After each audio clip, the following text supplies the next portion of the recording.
അല്ല, അത് കയറി ഇറങ്ങാൻ തുടങ്ങിയിട്ട് കുറേ നാളായി. 2023 ക്രിസ്മസ് കാലത്ത് ഞാൻ പറഞ്ഞൊരു വാചകമുണ്ട്. ആട്ടിൻ തോലിട്ട ചെന്നായികളാണ് കേക്കുകളുമായി അരമനകൾ കയറി ഇറങ്ങുന്നതെന്നൊരു വാചകം 2023 ക്രിസ്മസ് കാലത്ത് പറഞ്ഞ അത് യാഥാർത്ഥ്യമായി. 2025 അത് യാഥാർത്ഥ്യമായി. ജൂലൈ മാസത്തിൽ അത് യാഥാർത്ഥ്യമായി. 2023 പറഞ്ഞ അതേ വാചകം ഇന്നിപ്പോൾ സഭയുടെ മേലധ്യക്ഷന്മാരെല്ലാം ആ വാചകങ്ങൾ ആവർത്തിക്കുന്നുണ്ട്. കേക്കുമായിട്ട് പോയത് ഇതെല്ലാം കബളിപ്പിക്കലായിരുന്നു രാജ്യത്തുടനീളം നടന്നത്.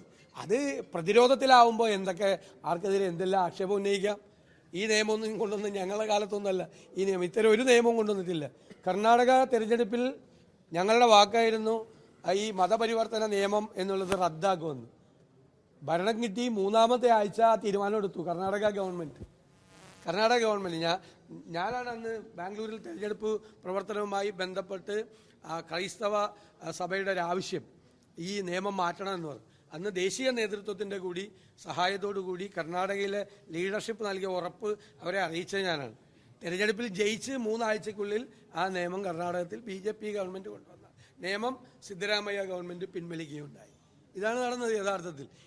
ഇവർ മനഃപൂർവ്വമായി മതസ്പർദ്ധയുണ്ടാക്കി ഒരു 2 മതങ്ങളെ തമ്മിൽ അടുപ്പിക്കാൻ വേണ്ടി കേരളത്തിൽ ശ്രമം നടത്തി. ക്രൈസ്തവരെയും മുസ്ലിങ്ങളെയും തമ്മിൽ ഭിന്നിപ്പിക്കാൻ കേരളത്തിൽ നടത്തിയ ശ്രമം, അതിൻ്റെ പരാജയം കൂടിയാണ് ഈ സംഭവത്തിൽ ഉണ്ടായിരിക്കുന്നത്. ന്യൂനപക്ഷങ്ങൾ അവരുടെ ഭരണഘടനാപരമായ അവരുടെ അവകാശങ്ങൾ സംരക്ഷിക്കാൻ നിൽക്കണം. ഇപ്പോൾ കേരളം എങ്ങനെയാണ് ഇതിനോട് പ്രതികരിച്ചത്? എല്ലാ സമുദായങ്ങളും മതത്തിന് അപ്പുറത്തായിട്ട് കേരളത്തിൻ്റെ ഒരു മനസ്സുണ്ടായിരുന്നു, ഒരു മതേതര മനസ്സ്. ആ മതേതര മനസ്സ് ഒരുമിച്ചായിരുന്നു. എല്ലാവരും ഒരുമിച്ച് ജാതി മത വ്യത്യാസങ്ങളില്ലാതെ ഇവർക്ക് ജാമ്യം കിട്ടണം,